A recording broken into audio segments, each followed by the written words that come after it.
The drift is a necessary component of making anything that has an eye through it. It is also a technique that you can use for several other projects. Now, I don't know if you remember the Trammell project we did a little while back. We actually stretched the holes out once we punched them. Well, a drift is basically that, except it has a different shape. There are egg eye drifts, there are square oval drifts, there's all kind of different drifts. The one that we're going to make today, though, is a squared oval that is going to be used for a hammerhead. Now, one of the neat things about using this particular tool is that you can use it to do what is called a wasted eye. Now, that not like it's been smoking pot or anything, but a wasted eye is basically, it has a waste on the inside. That when you put your piece of wood through the hammer, that it's concave to the top, it's inclined from the top and then inclined to the bottom, so that when you put your wood and metal wedges on the top, it does not come out, period. Does not do it. And I'm going to show you how to do that. What we're going to start with today is a piece of 1 inch solid round. Now, for the drift, for a hammer drift, you don't need anything bigger than this. The only trick in this is going to be a lot of hammer work, and for most of you that have been working with 1/2 inch, this is going to be quite a monkey. And I'm going to suggest that if your arm is in the proper condition, to move up to a larger hammer. Now, for just plinking around the shop and average light duty stuff, I use a 2-pound hammer. But for this project, I'm going to go with a 4-pound hammer. If you can manage the 4-pound hammer, the metal will respond much better because you have more mass in that hammerhead, and you will find that it moves a lot easier. But once again, don't wear yourself out, because that 4-pound is a man, and you've got to have a good arm to maintain it, unless you're going to take about 2 minutes and your arm is going to do this. So, let's get started by heating this guy up, and I'm going to show you how we're going to start drawing and tapering it out. All right, now, coming out of the fire, we've got a decent heat on here, and pretty much what this is just a tapering project to start with. You want to draw and taper this point. You want a pretty good size one.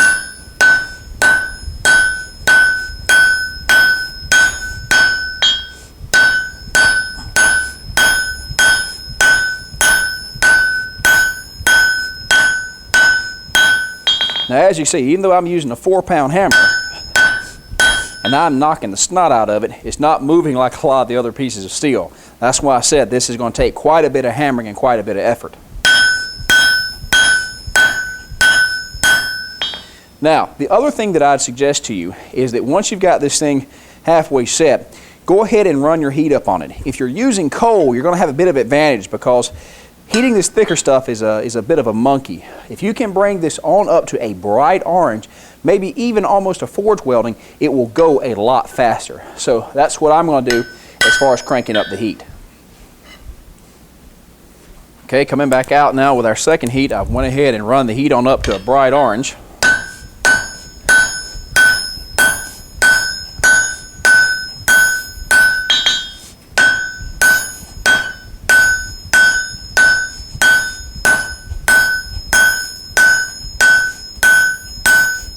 Notice how much easier the metal moves with that bright heat.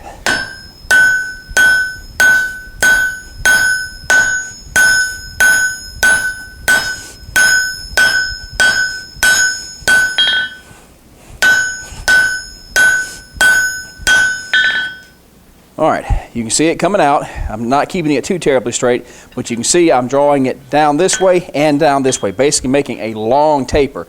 And you do want about a 6 or 7 inch taper on this guy. So I'm going to keep working it at high heat. So instead of going ahead and finishing it out, I'm going back into the fire. I'm working this thing real hot. Now, one thing that you want to realize with this project is this is, like I said, once again, this is one of those moving a lot of metal projects. So you may have to pace yourself. Now, the only other thing that I really want to tell you about this particular work is that drift has to have a pretty fine taper. Now, up until this point, you may have been putting the point on maybe some tent stakes or something of the like. This is a really elongated taper, and it may take you a couple times to get it right. It's a difficult thing. Now, it would not seem like it's going to be too much of a monkey, but trust me, it is. This was very difficult for me when I was getting started, because getting that nice gradual taper is a little tough. So if it doesn't work out the first time, just give it another shot. So what I'm going to do is, because we've got so much work to do on this, I'm going to go ahead and fast forward a bit and show you the pictures of the piece as I'm almost through with it. Now it's been several heats ahead, and I want to show you what we've got when we finish out. As you can see, I now have a long gradual taper of over about 10 or 12 inches. Now notice that I have one side that's wider than the other one. That's going to be critical for that oval. Now what happens is you want to come in and you want to take those sharp square corners off.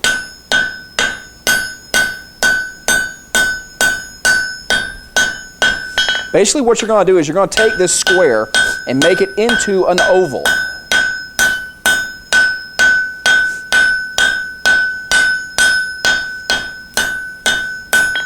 Now don't worry too much about the hammer chop marks. You're going to come back later and take those out with a sander or a grinder. You want to work both sides.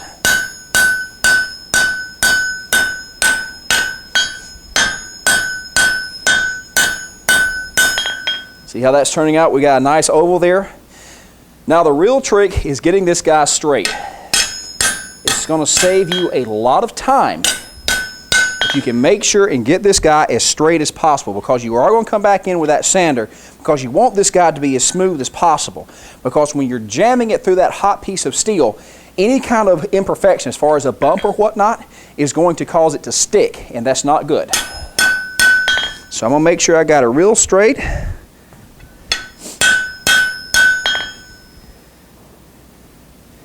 I think that's about as straight as she's going to get. And then I'll come back in and cut her off here with the bandsaw, and then we need to go to the grinder.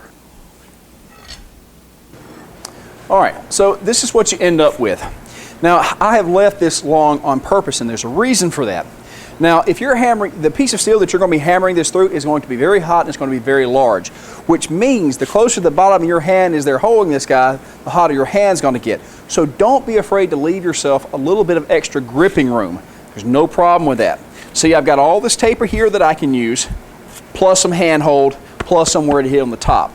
Now, the reason that, one of the great things about the taper is the fact that you can use this to do several different size of hammerheads, all the way from down here to this one, which would be a very, very small hammerhead, to something up here, which would be a large, almost a sledge-sized hole. So now what needs to happen is we're going to come in here with the heavy grinder or the heavy sander and smooth everything down. You want this thing with a nice, clean angle, because when you jab this down into a piece of steel, it's not going to want to let go. So any kind of little bump or whatnot will make your job an absolute nightmare. So I would highly recommend using some sort of sander situation that has a flat plate or what's known as a platen. You can use a grinder. It won't hurt anything, but with the grinder, because the grinding area is so small, you have a tendency to put wobbles and waves in there, which may exacerbate the problem that you already have. So if you've got a sander, great. If you don't, make do with what you got. But what I'm going to do is load this up with a 36 grit belt, the same belt that I use to carve my knives with, and come in here and start doing this number here, cleaning it up. So let me load that belt and we'll get to it. These 36 grit belts are great for doing this heavy stock removal, and the great thing about these modern buffers or one like this is that how quickly and easily the belt can be changed. However, as you have seen with a lot of the makeshift sanders and grinders, you can do something very effectively for, on the cheap and still have the same kind of adjustments. The fact is, this is a nice machine, and one of the reasons that I use it so much is because this is the machine that I have. If I had known then what I know now about sanders, I would have built one from scratch, but this guy has been around, so and I know a lot of you guys see me using this, you may be inclined to go out and buy one, and if you've got the extra cash, by all means, they're good machines, but with a little bit of know-how and a little bit of experience, you can build one to do exactly what you want it to do. So, but enough blabbing, let's get to work.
All right, let's take a quick break and look and see what I've done so far. As you can see, I have removed the vast majority of all the marks from this piece.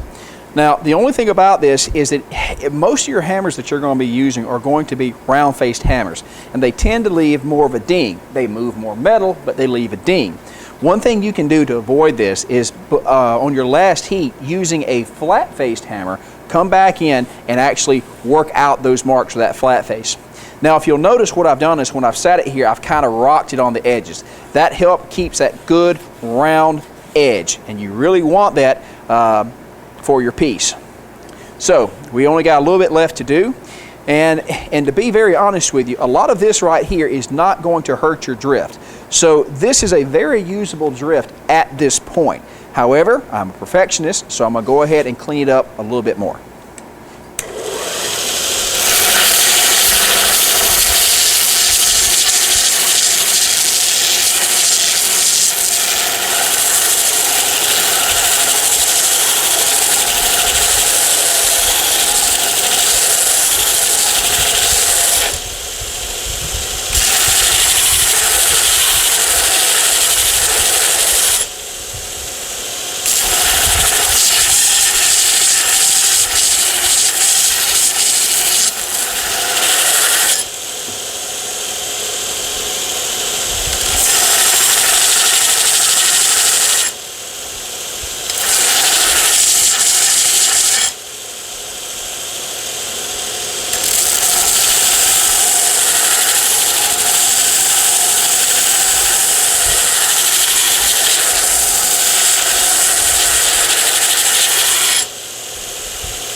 Okay, now as you can see, this guy is pretty clean now. I mean, I'm happy with this. This is going to be a fine drift. The only thing I want to change right now is going to be at the tip, because what I'm going to do is I'm going to come in and actually make a bit of a very blunt chisel at the tip. Now this is going to allow me that, because when you actually go to split the piece of metal that you're going to drift, you're going to use a chisel, and that means that the opening is going to be very narrow. If you will make this into a bit of a chisel bit, it will help you a lot in forcing it through initially. So let's do that right now.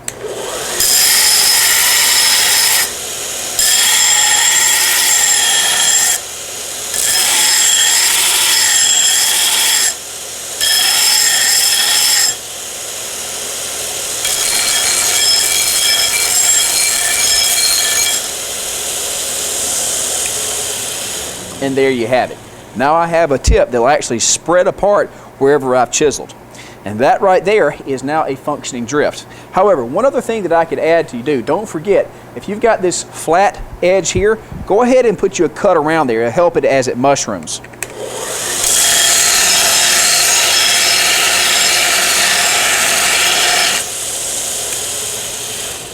And there you go. Now, that is pretty much the drift as you want it. Oop. Get off of there. Good place for them. Okay, so guys, here's the drift. Now this guy is a really nice tool, and this is going to help you actually make the hammers that you're going to need as you go into your intermediate level of skill. Now, it does not have to be just like this. Once again, just as you guys have done with your forges, just as you've done with your sanders, this is simply meant to be a guide. It doesn't have to be this long. It can be shorter, it can be longer, whatever you come out with. Now, when you're learning, most likely the first piece that you make is, of course, not going to be your best. So you're going to have to do maybe a take 2 or even a take 3. The only trick with the drift is that really it's a lot of hammer work. To get a taper this long is a lot of work. But don't let it discourage you. You may have to come back to it 2 or 3 times to get it forged to where you want it. I mean, I do not want you to underestimate the amount of hammer work that goes into a taper like this, especially when you're dealing with 1-inch stock. Now, there's a couple easier ways you can do it. You can do it out of square stock or rectangular stock if you can lay hands on the piece. What I wanted to do was show you that whatever you're starting with, it can be done, but you're really going to pump up that arm on this particular project. Now, as we get into the next videos this month, you're going to have a chance to actually see how to put this to use, to start making your own hammers. And the really cool thing, at the end of the month, we're going to be making axes. And a drift is a very handy thing to have when you're making a standard type of axe. So guys, thanks for watching. I will catch you next week.